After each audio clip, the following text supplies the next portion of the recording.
Okay. I'm told that the cameras are still on, they should be off. I don't know why that is so. I'm told the cameras are still on, but they should be off. I don't know why they're on. That single sentence shook the entire G20 summit. This year's G20 was not just diplomacy, it was pure drama, suspense, and one historic political blunder. For the first time in history, the United States boycotted the G20. President Donald Trump refused to attend the South Africa summit, triggering global ripples of tension. Washington openly warned that no declaration can be passed without U.S. approval. But then came the real explosion, the moment that became the biggest accidental leak in G20 history. During an off-record private discussion, South African President Cyril Ramaphosa began speaking freely, fully believing cameras and mics were shut off. But they weren't. The mic was live. The cameras were live. The world was listening. And then Ramaphosa said the forbidden sentence, the one supposed to remain confidential.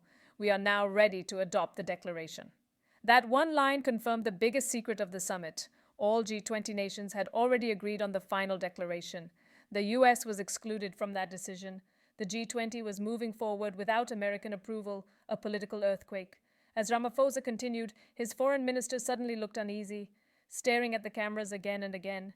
Something wasn't right. He checked with security, and then panicked. He sprinted across the room and whispered, "Sir, the cameras are still on." Ramaphosa froze, abruptly stopped talking and said, "We've just been told the cameras are still on. Please switch them off."